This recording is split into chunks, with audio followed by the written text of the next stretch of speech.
Reza, one thing we have talked about is what is different about this particular revolution or this uprising.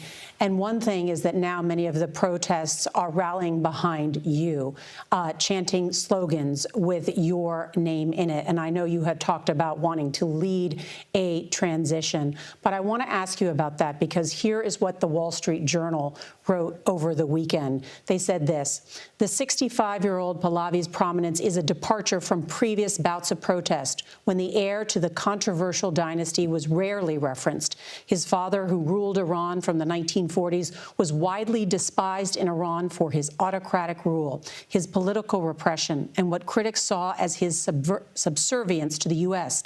Few analysts think Pahlavi has a real path to the throne or leadership in Iran. His improved reputation in recent years says more about the mounting discontent with the Islamic Republic than it does about a genuine desire by Iranians for a return of the monarchy, analysts said. So I want to allow you to respond to that, Reza. Why would you be the right person to lead such a transition? And why should people trust you to return the country of 90 million people and bring them towards a democracy?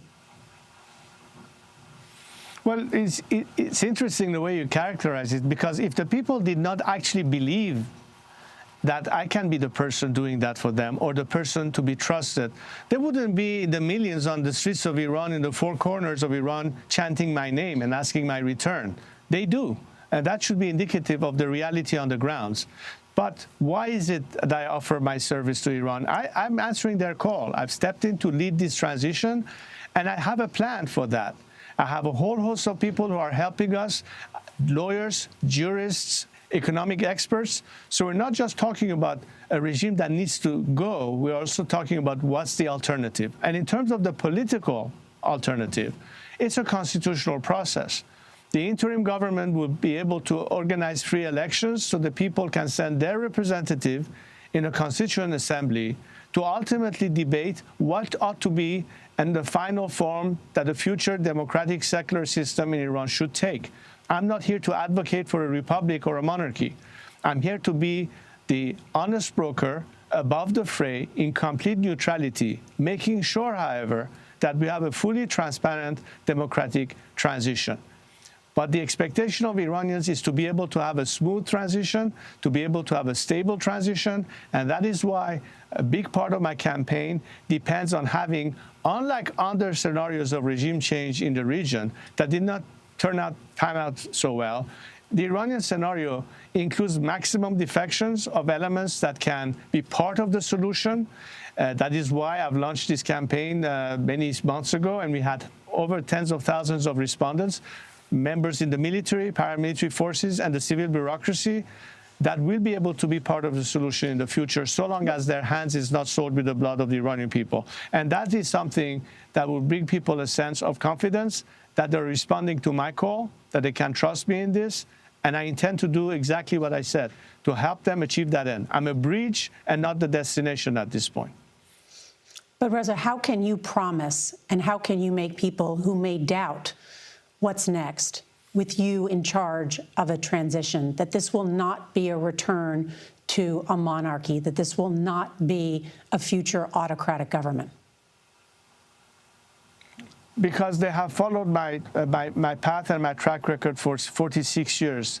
From the very beginning, they know what I stood for. What I tell you today, Norah, is what I said 40 years ago. I've been a man of my word, and I'm my own man. And that's why they know who they're dealing with. It was difficult for them to have that information, but today's generation of young Iranians know even more about me than people of my own age. The fact is that they have followed me all these years. They understand where it is that I'm coming from. They understand my vision, and most importantly, my commitment to a democratic alternative. I lived my life, most of my life, Norah, in a democratic world. I've seen the importance of institutions. I understand the importance of checks and balance. I understand what it takes to guarantee a society that we don't deviate from a democratic path, and what's necessary to be done fundamentally, institutionally. It's not about somebody in charge at the top of a pyramid. It takes much more than that to maintain democracy.